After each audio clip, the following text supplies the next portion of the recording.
Le chat vertueux. Ken Ken, ou Ken dans les temps les plus anciens, un chat vertueux, si vertueux qu'on l'avait appelé chat d'Urneim. Il était connu pour sa bonté, son intégrité et sa fidélité. Il était très apprécié dans son entourage, mais comme il ne pouvait pas s'acquitter des travaux des hommes, la famille qu'il avait adoptée l'affecta aux courses. Un jour d'été, il est chargé d'apporter le déjeuner au moissonneur. Dans son panier, on avait mis une grande quantité de nourriture, du pain, de l'huile, du beurre, du miel, du lait. Sur son chemin, il tombe sur un hérisson qui avait l'air de souffrir. Il marchait péniblement en poussant des gémissements de douleur. Ah, ah, ah. Le chat s'apitoie sur son sort, s'approche de lui et lui propose son aide. « Qu'est-ce que je peux faire pour toi ?» Le hérisson, d'une petite voix à peine audible, le supplie. « Âme charitable, je te prie de me transporter jusqu'à ma demeure. Elle est sur ton chemin. J'ai trop mal, je n'arrive pas à marcher. Ah. » Sans hésiter, le chat se penche sur lui, le ramasse délicatement et le pose doucement au fond de son panier.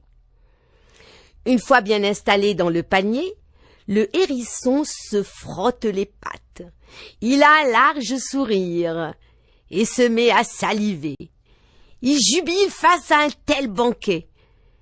Et c'est avec voracité qu'il puise dans le miel, le beurre, l'huile et le lait. Une fois rassasié, il s'adresse à son bienfaiteur. « Âme charitable, je te prie de me déposer ici. Je suis arrivé à destination.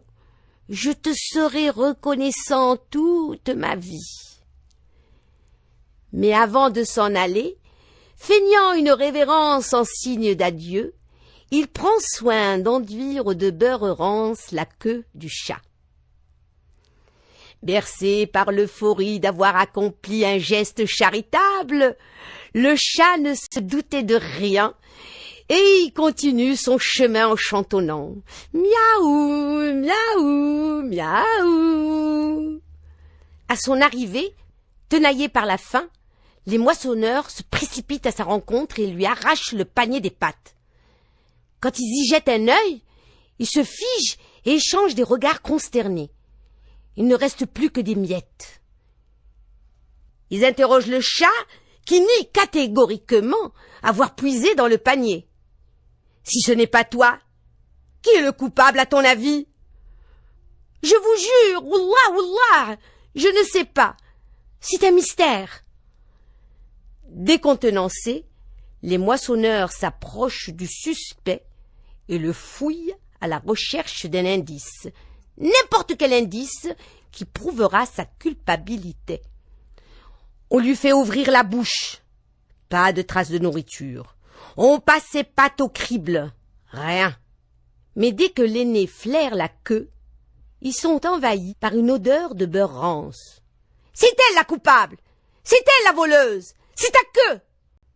Furieux contre sa queue, le chat se tourne vers elle, la secoue, lui fait mordre la poussière en lui disant « Quand tu me suivais et m'obéissais, je te reconnaissais mienne. À présent, tu oses me trahir et manger à mon insu. Tu me fais honte, espèce de chapardeuse, espèce de voleuse. Je te renie, je te renie. » Et d'un coup de dent, il la cisaille. Et comme une ordure, il la jette loin de lui.